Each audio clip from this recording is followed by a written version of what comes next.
एक होता है वो ऐसे अवसर पर निकल पड़ता है। एक आदमी किसी गांव में गया, वो गांव वालों से पूछता, क्यों भैया ये गांव रामपुरा है? तो गांव के लोग, बुंदेलखंड की घटना, ये रामपुरा है? तो गांव वाले कहें हाओ। अब वो समझे नहीं कि हाओ है कि रामपुरा। फिर दूसरे से पूछा, भैया रामपुरा? हाओ। तीसरे से पूछा, रामपुर? हाओ। अब सब कहें हाओ। एक आदमी पढ़ा लिखा दिखा, उसने कहा कि भाई साहब ये गांव रामपुरा है? उसने कहा जी हाँ। हाँ, अब समझ में आया, यहां सब लोग हाओ हाओ करते थे, आपने जी हाँ कहा। तो वो बोला कि जो बिना पढ़े लिखे लोग हैं वे हाओ हाओ करते हैं, और जो पढ़े लिखे हैं वे जी हाँ ऐसे बोलते हैं। अच्छा, तो आप तो पढ़े लिखे होंगे? तो बोला हाओ। अब जो स्वाभाविक था सो निकल गया। राजस्थान के एक छोटे से गांव में एक महात्मा गए, सत्संग हुआ। एक सत्संगी नित्य आते थे। एक दिन उन्होंने प्रार्थना की कि महाराज यहां से और ज्यादा इंटीरियर में हमारा छोटा सा गांव है, मां आ नहीं सकती, उनको दर्शन देने चलो। महात्मा ने कहा ठीक चलते हैं। एक दिन गए, उस व्यक्ति ने मां से कहा, मां महात्मा आए, प्रणाम करो। तो बुढ़िया श्रद्धालु तो थी, लेकिन अपने टूटी फूटी मारवाड़ी बोली में बोली, गोरुजी थारे खुर छू। अब एक तो गुरुजी को गोरूजी कह रही थी, और चरणों को खुर। महात्मा को बड़ा अटपटा लगा। वे तो रोज चरण कमल सुनते थे, अब चरण भी कहती तो ठीक, पांव भी कहती तो ठीक, खुर? खुर तो पशुओं के होते हैं। तो महात्मा उसे प्रेम से समझाने लगे, माता जी ऐसे बोलती हो महात्माओं से, नरक जाओगी नरक। बुढ़िया इतनी सरल थी, वो ये भी नहीं जानती थी कि नरक क्या होता। उसको लगा कि महात्मा आशीर्वाद दे रहे हैं, तो हाथ जोड़ के कहने लगी, महाराज हमारा कहां भाग्य जो नरक जाए, नरक तो आप जैसे महापुरुषों को मिले हैं प्रभु।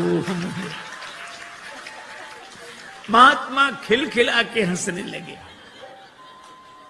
अरे ऐसी सरलता पर महात्मा क्या परमात्मा प्रसन्न हो जाते हैं। मुस्कुरा रहे, सुन केवट के बैन, प्रेम लपेटे अटपटे, बिहसे करुणाएं। भगवान हंसते हैं। बात भले ही अटपटी हो पर प्रेम में लिपटी हो तो परमात्मा को प्रसन्न कर देती है। बिहसे करुणाएं। और केवट की मांग की चौपाई एक ही, बहाने से भी बात नहीं बनी। एक के घर मेहमान आया, जाने का नाम ना ले। दोपहर का तो भोजन करा दिया, वो इतना कृपण कि शाम का भोजन न कराए, लेकिन मना कैसे करे। बेटे से बोला, हम मेहमान के पास जब बैठे हो तब आकर पूछना शाम के भोजन के लिए। बेटे ने कहा, पिताजी शाम को भोजन क्या बने? तो पिता मेहमान के बगल में बैठा था। पिता कहने लगे, शाम को फिर भोजन? अभी मेहमान के साथ तो हमने भोजन किया ही था, अब शाम को फिर भोजन करें? हम कोई राक्षस हैं? मेहमान से पूछ लो, मतलब मेहमान भोजन करे तो राक्षस। बेचारे मेहमान ने भी कह दिया कि नहीं ठीक है, हो गया। बहाने में लोग बड़े चतुर। एक महात्मा किसी वृद्धा माता के यहां भोजन को गए, मैया ने सब भोजन परोस दिया, पंखा लेके बैठ गई। थाली में पीछे पापड़ रखे थे, पापड़ परोसना भूल गई। अब महात्मा का मन पापड़ पे जाए बार बार। मन का ये स्वभाव है, जो करोड़ों की चीज मिली हो तो उसे 2 कौड़ी की लगती है, 2 कौड़ी की चीज ना मिले तो करोड़ों की लगती है। उधर ही देखे, लेकिन मांगने में शर्म भी लगे और बुढ़िया को याद ना आवे। सो महात्मा बोले, मैया भगवान की बड़ी कृपा, आज जो आपका दर्शन हो गया। क्यों? रास्ते में बड़ा लंबा सांप मिला। सांप? हाँ, लंबा था बहुत। कितना लंबा महाराज? यहां से वो पापड़ की थाली रखी, बुढ़िया बोले अरे महाराज पापड़ परोसना तो मैं भूल ही गई। महात्मा बोले हम तो बता रहे थे कि सांप कितना लंबा था। तो कई बार बहाने से भी बात बन जाती, युक्ति से बना लेना चाहिए, लेकिन कई बार बहाने से भी बात नहीं बनती। एक के घर मेहमान आए जाए नहीं, और बेचारा घर वाला संकोची कुछ कहे नहीं। 5-7 दिन हो गए। एक दिन पति पत्नी से बोला कि देवी ये मेहमान तो जाता ही नहीं, कोई उपाय। पत्नी बोली और खिलाओ पिलाओ और सम्मान करो, काहे को जाएगा वो। देखो देखो ये व्यंग मत करो, तो उपाय बताओ। पत्नी बोली उपाय तो है 3 मर्ज, उपाय 1, बुखार हो जुखाम हो मेहमान हो। ज्वर जुखाम और पाहुना, ज्वर जुखाम और पाहुना इनका एक उपाय, लंघन दे दो तान के फिर न वापस आए। लंघन दे दो बुखार नहीं आएगा, लंघन दे दो जुखाम नहीं आएगा, लंघन दे दो मेहमान नहीं आएगा। हाँ ये बात तो ठीक है, लेकिन अब हम लोग भोजन बनाएं उसे ना दें तो एक दिन ना बनाओ। तो नहीं बनाने का तो कोई कारण होगा। झगड़ा, हम लोगों में झगड़ा होता नहीं, झूठा ही झगड़ा कर लो। अब बाहर वाले कमरे में मेहमान बैठा, भीतर जोर जोर से इन्होंने झगड़ा करना शुरू किया। पति ने डांटना शुरू किया, और पत्नी ने मुझे देखो तो मुझे डांटते रहते, और आज और ये आज भोजन ही नहीं बनाऊंगी मैं। पति बोला बनाना ही मत, मैं कोई मर नहीं जाऊंगा एक दिन भूखे। अब जो झगड़ा शुरू हुआ, और मेहमान ने सुना कि आज इन्हीं को नहीं मिल रहा है, तो उसने अपना थैला उठाया गया। पत्नी ने देखा कि गया, पति ने देखा गया। तो पति बोला आप काहे को रो रही हो, हमने कोई सच्चा डांटा था, हमने तो झूठा डांटा था। तो पत्नी मुस्कुरा कर बोली मैं कोई सचमुच रो रही हूं, मैं तो झूठे ही रो रही हूं। लेकिन आश्चर्य, तब तक मेहमान भीतर, हम कोई सच्चे गए थे, हम भी तो झूठे ही गए थे। कई बार प्रयास करने पर भी काम नहीं बनता। भगवान ने बड़ा प्रयास किया, पर केवट बोला साफ साफ कहो, प्रबंध हो लो। प्रेम पराधीन प्रभु की यह अभय वाणी सुनकर केवट गया, कठौते में जल भर लाया। आहा, उस दृश्य को आप देखें। कठौता एक ओर रख दिया, बाई हथेली आगे बढ़ाई, श्री राघवेंद्र का दायां चरण रखा, और कठौते से जल छोड़ दिया, लगा धोने। मन में तो पद पखारी जलपान करी, आप सहित परिवार, पितर पार करी, प्रभु पुण्य मुदित गए उलई पार। पितरों को पहले पार किया। ये देखो प्रसंग कितना सुंदर संकेत करता है। श्रद्धा से एक शब्द बना है श्राद्ध। हम लोग उनका भी श्राद्ध करते हैं जो हमारे पूर्वज अब शरीर में नहीं है। पर एक व्यक्ति मरा, उसके 2 बेटे, मां बहुत कहेगा कुछ करो, बेटे कहते हम इस सब में विश्वास नहीं रखते, क्या फायदा, इससे क्या फायदा। मां ने एक दिन कहा कि पिता की अस्थियां गंगा जी में ही छोड़ आओ, 16 किलोमीटर दूर है, इससे क्या फायदा। मां बोली कि तुम विश्वास नहीं करते, पर जिनकी अस्थियां हैं वे विश्वास करते थे। छोटा बेटा बोला ठीक है हम चले जाएंगे। साइकिल से गया, थैले में पिता की अस्थियां लेकर 12 किलोमीटर दूर गया। एक नाला बह रहा था, कहां जा रहा, 4 किलोमीटर बाद गंगा जी मिल जाता है। बेटे ने सोचा नाला जा ही रहा, हमारे जाने की क्या जरूरत, वहीं छोड़ दी पिता की अस्थि। लौट आया, मां ने कहा क्यों, पहुंच गई होंगी। रात्रि को उस व्यक्ति ने स्वप्न किया। बोला पिताजी का तो जिंदगी भर दिमाग खराब रहा, मरने के बाद भी पागलपन गया नहीं है। मां ने डांट कर कहा क्या पागलपन है। बेटा बोला 12 किलोमीटर इधर लौटकर सपना देने तो आ सकते थे, 4 किलोमीटर उधर नहीं जा सकते थे। यह हाल है। आज रक्त के संबंधों का पहले जैसा अर्थ नहीं है। आज रक्त के संबंधों का पहले जैसा अर्थ नहीं है। तर्पण भी मिल ही जाएगा, ऐसी भी कोई शर्त नहीं है। लेकिन केवट का प्रसंग हमें सिखाता है। पितर पार करी प्रभु पुण्य मुदित गए लई पार।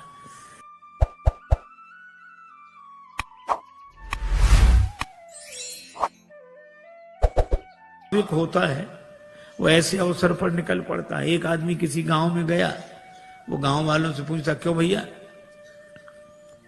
ये गांव रामपुरा है? तो गांव के लोग, बुंदेलखंड की घटना, ये रामपुरा है?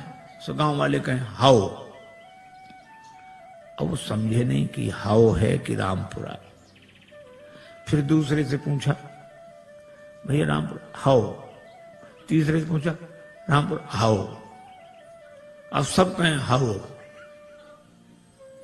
एक आदमी पढ़ा लिखा दिखा, उसने कहा कि भाई साहब ये गांव रामपुरा है? उसने कहा जी हाँ। हाँ, अब समझ में आया, यहां सब लोग हाओ हाओ करते थे, आपने जी हां कहा। तो वो बोला कि जो बिना पढ़े लिखे लोग हैं वे हाओ हाओ करते हैं, और जो पढ़े लिखे हैं वे जी हां ऐसे बोलते हैं। अच्छा, तो आप तो पढ़े लिखे होंगे? तो बोला हाओ। अब जो स्वाभाविक था सो निकल गया। राजस्थान के एक छोटे से गांव में एक महात्मा गए, सत्संग हुआ। एक सत्संगी नित्य आते थे। एक दिन उन्होंने प्रार्थना की कि महाराज यहां से और ज्यादा इंटीरियर में हमारा छोटा सा गांव है, मां आ नहीं सकती, उनको दर्शन देने चलो। महात्मा ने कहा ठीक चलते। एक दिन गए, उस व्यक्ति ने मां से कहा, मां महात्मा आए प्रणाम कर। तो बुढ़िया श्रद्धालु तो थी, लेकिन अपने टूटी फूटी मारवाड़ी बोली में बोली, गोरुजी थारे खुर छू। अब एक तो गुरुजी को गोरुजी कह रही थी, और चरणों को खुर। महात्मा को बड़ा अटपटा लगा। अभी तो रोज चरण कमल सुनते थे, अब चरण भी कहती तो ठीक, पांव भी कहती तो ठीक, खुर। खुर तो पशुओं के होते हैं। तो महात्मा उसे प्रेम से समझाने लगे, माता जी ऐसे बोलती हो महात्माओं से, नरक जाओगी नरक। बुढ़िया इतनी सरल थी, वो ये भी नहीं जानती थी कि नरक क्या होता। उसको लगा कि महात्मा आशीर्वाद दे रहे। सो हाथ जोड़ के कहने लगी, महाराज हमारा कहां भाग्य जो नरक जाए, नरक तो आप जैसे महापुरुषों को मिले हैं प्रभु। महात्मा खिलखिला के हंसने लगे। अरे ऐसी सरलता पर महात्मा क्या परमात्मा प्रसन्न हो जाते हैं। मुस्कुरा रहे, सुनी केवट के बैन, प्रेम लपेटे अटपटे, बिहसे करुणाएं। भगवान हंसते हैं। बात भले ही अटपटी हो पर प्रेम में लिपटी हो तो परमात्मा को प्रसन्न कर देती है। यह से करुणाएं। और केवट की मांग की चौपाई एक ही, बहाने से भी बात नहीं बनी। एक के घर मेहमान आया, जाने का नाम ना ले। दोपहर का तो भोजन करा दिया, वो इतना कृपण कि शाम का भोजन न कराए। लेकिन मना कैसे करे। बेटे से बोला, हम मेहमान के पास जब बैठे हो तब आकर पूछना शाम के भोजन के लिए। बेटे ने कहा, पिताजी शाम को भोजन क्या बने? तो पिता मेहमान के बगल में बैठा था। पिता कहने लगे, शाम को फिर भोजन? अभी मेहमान के साथ तो हमने भोजन किया ही था, अब शाम को फिर भोजन करें? हम कोई राक्षस हैं? मेहमान से पूछ लो, मतलब मेहमान भोजन करे तो राक्षस। बेचारे मेहमान ने भी कह दिया कि नहीं ठीक है, हो गया। बहाने में लोग बड़े चतुर। एक महात्मा किसी वृद्धा माता के यहां भोजन को गए, मैया ने सब भोजन परोस दिया, पंखा लेके बैठ गई। थाली में पीछे पापड़ रखे थे, पापड़ परोसना भूल गई। अब महात्मा का मन पापड़ पे जाए बार बार। मन का ये स्वभाव है, जो करोड़ों की चीज मिली हो तो उसे 2 कौड़ी की लगती है, 2 कौड़ी की चीज ना मिले तो करोड़ों की लगती है। उधर ही देखे, लेकिन मांगने में शर्म भी लगे और बुढ़िया को याद ना आवे। सो महात्मा बोले मैया भगवान की बड़ी कृपा आज जो आपका दर्शन हो गया। क्यों? रास्ते में बड़ा लंबा सांप मिला। सांप? हाँ, लंबा था बहुत। कितना लंबा महाराज? यहां से वो पापड़ की थाली रखी। बुढ़िया बोले अरे महाराज पापड़ परोसना तो मैं भूल ही गई। महात्मा बोले हम तो बता रहे थे कि सांप कितना लंबा था। तो कई बार बहाने से भी बात बन जाती, युक्ति से बना लेना चाहिए, लेकिन कई बार बहाने से भी बात नहीं बनती। एक के घर मेहमान आए जाए नहीं, और बेचारा घर वाला संकोची कुछ कहे नहीं। 5-7 दिन हो गए। एक दिन पति पत्नी से बोला कि देवी ये मेहमान तो जाता ही नहीं, कोई उपाय? पत्नी बोली और खिलाओ पिलाओ और सम्मान करो, काहे को जाएगा वो? देखो देखो ये व्यंग मत करो, तो उपाय बताओ। पत्नी बोली उपाय तो है 3 मर्ज, उपाय 1। बुखार हो, जुखाम हो, मेहमान हो। ज्वर जुखाम और पाहुना, ज्वर जुखाम और पाहुना, इनका एक उपाय, लंघन दे दो तान के फिर न वापस आए। लंघन दे दो बुखार नहीं आएगा, लंघन दे दो जुकाम नहीं आएगा, लंघन दे दो मेहमान नहीं आएगा। हाँ ये बात तो ठीक है, लेकिन अब हम लोग भोजन बनाए उसे ना दें तो एक दिन ना बनाओ। तो नहीं बनाने का तो कोई कारण होगा। झगड़ा, हम लोगों में झगड़ा होते नहीं, झूठा ही झगड़ा कर लो। अब बाहर वाले कमरे में मेहमान बैठा, भीतर जोर जोर से इन्होंने झगड़ा करना शुरू किया। पति ने डांटना शुरू किया, और पत्नी ने जब देखो तो मुझे डांटते रहते, और आज और ये आज भोजन ही नहीं बनाऊंगी मैं। पति बोला बनाना ही मत, मैं कोई मर नहीं जाऊंगा एक दिन भूखे। अब जो झगड़ा शुरू हुआ, और मेहमान ने सुना कि आज इन्हीं को नहीं मिल रहा है, तो उसने अपना थैला उठाया गया। पत्नी ने देखा कि गया, पति ने देखा गया। तो पति बोला आप काहे को रो रही हो? हमने कोई सच्चा डांटा था? हमने तो झूठा डांटा था। तो पत्नी मुस्कुरा कर बोली मैं कोई सचमुच रो रही हूं? मैं तो झूठे ही रो रही हूं। लेकिन आश्चर्य, तब तक मेहमान भीतर, हम कोई सच्चे गए थे? हम भी तो झूठ ही गए थे। कई बार प्रयास करने पर भी काम नहीं बनता। भगवान ने बड़ा प्रयास किया, पर केवट बोला साफ साफ कहो, प्रबंध हो लो। प्रेम पराधीन प्रभु की यह अभय वाणी सुनकर केवट गया, कठौते में जल भर लाया। आहा, उस दृश्य को आप देखें। कठौता एक और रख दिया, बाईं हथेली आगे बढ़ाई, श्री राघवेंद्र का दायां चरण रखा, और कठौते से जल छोड़ दिया, लगा धोने। मन में तो पद पखारी जलपान करी, आप सहित परिवार, पितर पार करी, प्रभु पुण्य मुदित गए उलई पार। पितरों को पहले पार किया। ये देखो प्रसंग कितना सुंदर संकेत करता है। श्रद्धा से एक शब्द बना है श्राद्ध। हम लोग उनका भी श्राद्ध करते हैं जो हमारे पूर्वज अब शरीर में नहीं है। पर एक व्यक्ति मरा, उसके 2 बेटे, मां बहुत कहेगा कुछ करो, बेटे कहते हम इस सब में विश्वास नहीं रखते, क्या फायदा, इससे क्या फायदा।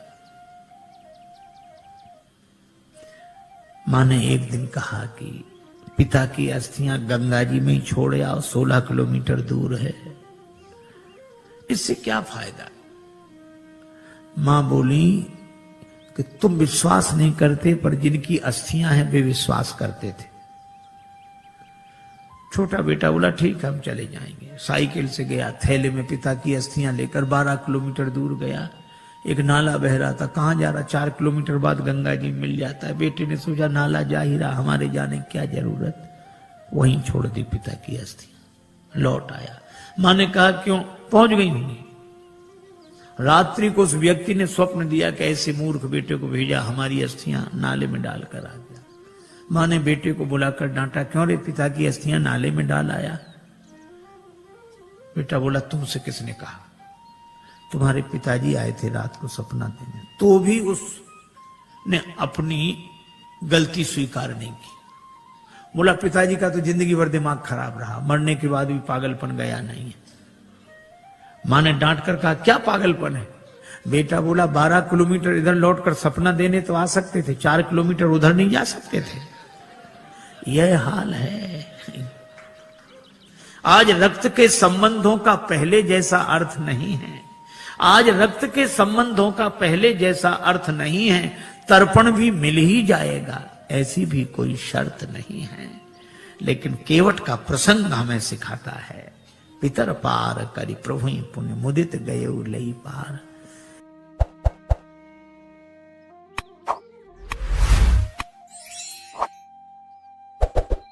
होता है वो ऐसे अवसर पर निकल पड़ता है। एक आदमी किसी गांव में गया, वो गांव वालों से पूछता क्यों भैया ये गांव रामपुरा है? तो गांव के लोग बुंदेलखंड की घटना, ये रामपुरा है? तो गांव वाले कहें हाओ।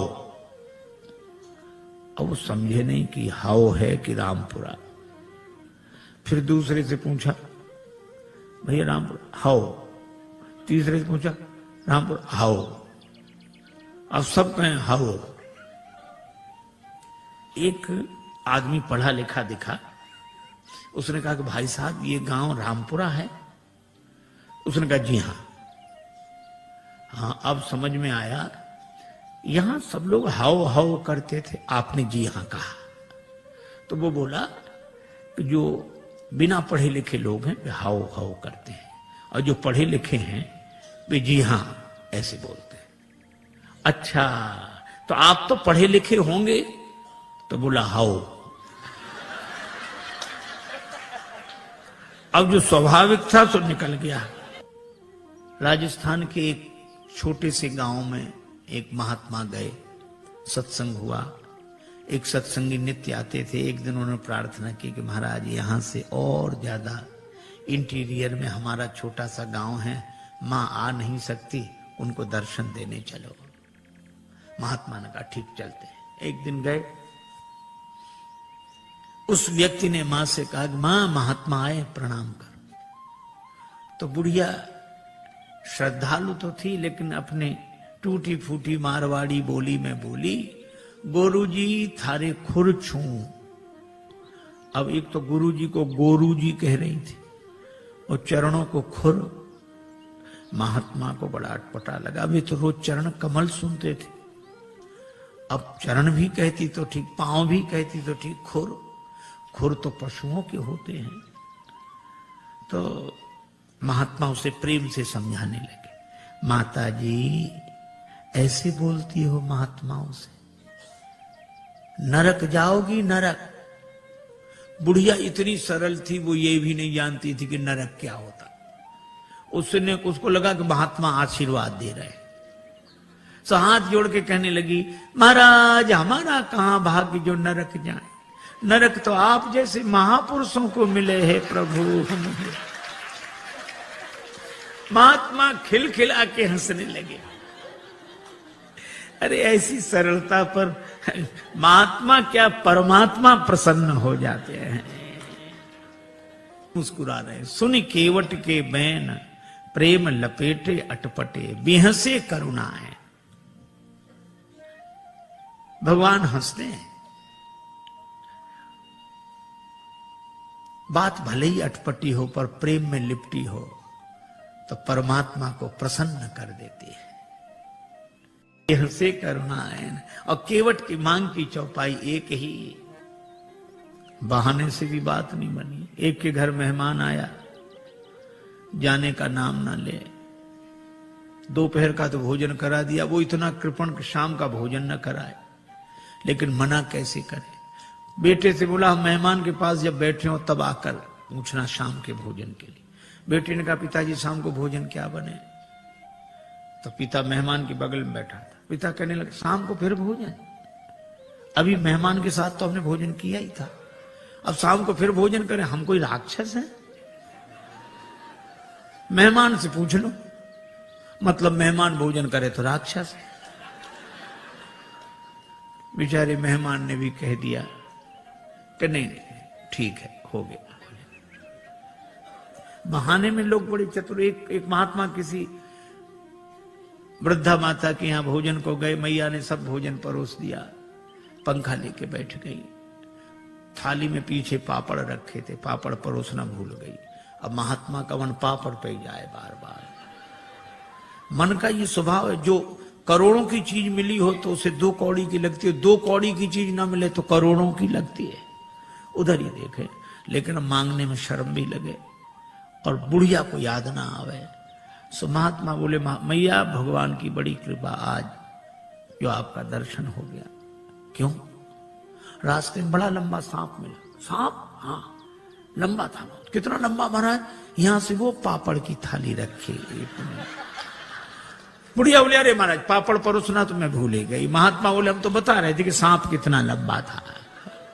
तो कई बार बहाने से भी बात बन जाती, युक्ति से बना लेना चाहिए, लेकिन कई बार बहाने से भी बात नहीं बनती। एक के घर मेहमान आए जाए नहीं, और बेचारा घर वाला संकोची कुछ कहे नहीं। 5-7 दिन हो गए। एक दिन पति पत्नी से बोला कि देवी, ये मेहमान तो जाता ही नहीं, कोई उपाय? पत्नी बोली, और खिलाओ पिलाओ और सम्मान करो, काहे को जाएगा वो? देखो देखो, ये व्यंग मत करो, तो उपाय बताओ। पत्नी बोली, उपाय तो है, 3 मर्ज उपाय 1, बुखार हो, जुखाम हो, मेहमान हो। ज्वर जुखाम और पाहुना, ज्वर जुखाम और पाहुना, इनका एक उपाय, लंघन दे दो तान के फिर न वापस आए। लंघन दे दो, बुखार नहीं आएगा, लंघन दे दो, जुकाम नहीं आएगा, लंघन दे दो, मेहमान नहीं आएगा। हाँ, ये बात तो ठीक है, लेकिन अब हम लोग भोजन बनाएं उसे ना दें तो एक दिन ना बनाओ। तो नहीं बनाने का तो कोई कारण होगा। झगड़ा, हम लोगों में झगड़ा होते नहीं, झूठा ही झगड़ा कर लो। अब बाहर वाले कमरे में मेहमान बैठा, भीतर जोर जोर से इन्होंने झगड़ा करना शुरू किया। पति ने डांटना शुरू किया, और पत्नी ने, मुझे देखो तुम मुझे डांटते रहते हो, और आज और ये, आज भोजन ही नहीं बनाऊंगी मैं। पति बोला, बनाना ही मत, मैं कोई मर नहीं जाऊंगा एक दिन भूखे। अब जो झगड़ा शुरू हुआ, और मेहमान ने सुना कि आज इन्हीं को नहीं मिल रहा है, तो उसने अपना थैला उठाया, गया। पत्नी ने देखा कि गया, पति ने देखा गया। तो पति बोला, अब काहे को रो रही हो? हमने कोई सच्चा डांटा था? हमने तो झूठा डांटा था। तो पत्नी मुस्कुरा कर बोली, मैं कोई सचमुच रो रही हूं? मैं तो झूठे ही रो रही हूं। लेकिन आश्चर्य, तब तक मेहमान भीतर, हम कोई सच्चे गए थे? हम भी तो झूठे ही गए थे। कई बार प्रयास करने पर भी काम नहीं बनता। भगवान ने बड़ा प्रयास किया, पर केवट बोला, साफ साफ कहो, प्रबंध हो लो। प्रेम पराधीन प्रभु की यह अभय वाणी सुनकर केवट गया, कठौते में जल भर लाया। आहा, उस दृश्य को आप देखें। कठौता एक ओर रख दिया, बाई हथेली आगे बढ़ाई, श्री राघवेंद्र का दायां चरण रखा, और कठौते से जल छोड़ दिया, लगा धोने। मन में तो, पद पखारी जलपान करी, आप सहित परिवार, पितर पार करी, प्रभु पुण्य मुदित गए उलई पार। पितरों को पहले पार किया। ये देखो प्रसंग कितना सुंदर संकेत करता है। श्रद्धा से एक शब्द बना है, श्राद्ध। हम लोग उनका भी श्राद्ध करते हैं जो हमारे पूर्वज अब शरीर में नहीं है। पर एक व्यक्ति मरा, उसके 2 बेटे, मां बहुत कहेगा कुछ करो, बेटे कहते हम इस सब में विश्वास नहीं रखते, क्या फायदा, इससे क्या फायदा। मां ने एक दिन कहा कि पिता की अस्थियां गंगा जी में ही छोड़ आओ, 16 किलोमीटर दूर है, इससे क्या फायदा। मां बोली कि तुम विश्वास नहीं करते, पर जिनकी अस्थियां हैं वे विश्वास करते थे। छोटा बेटा बोला ठीक है हम चले जाएंगे। साइकिल से गया, थैले में पिता की अस्थियां लेकर 12 किलोमीटर दूर गया। एक नाला बह रहा था, कहाँ जा रहा, 4 किलोमीटर बाद गंगा जी मिल जाता है। बेटे ने सोचा नाला जा ही रहा, हमारे जाने की क्या जरूरत, वहीं छोड़ दी पिता की अस्थि। लौट आया, माँ ने कहा क्यों, पहुंच गई होंगी। रात्रि को उस व्यक्ति ने स्वप्न दिया कि ऐसे मूर्ख बेटे को भेजा, हमारी अस्थियां नाले में डालकर आ गया। माँ ने बेटे को बुलाकर डांटा, क्यों रे पिता की अस्थियां नाले में डाल आया। बेटा बोला तुमसे किसने कहा, तुम्हारे पिताजी आए थे रात को सपना देने। तो भी उसने अपनी गलती स्वीकार नहीं की। बोला पिताजी का तो जिंदगी भर दिमाग खराब रहा, मरने के बाद भी पागलपन गया नहीं है। मां ने डांट कर कहा क्या पागलपन है। बेटा बोला 12 किलोमीटर इधर लौटकर सपना देने तो आ सकते थे, 4 किलोमीटर उधर नहीं जा सकते थे। यह हाल है। आज रक्त के संबंधों का पहले जैसा अर्थ नहीं है। आज रक्त के संबंधों का पहले जैसा अर्थ नहीं है। तर्पण भी मिल ही जाएगा, ऐसी भी कोई शर्त नहीं है। लेकिन केवट का प्रसंग हमें सिखाता है, पितर पार करी प्रभु पुण्य मुदित गए लई पार।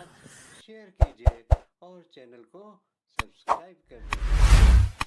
खुश रहें, खुशियां बांटते रहें।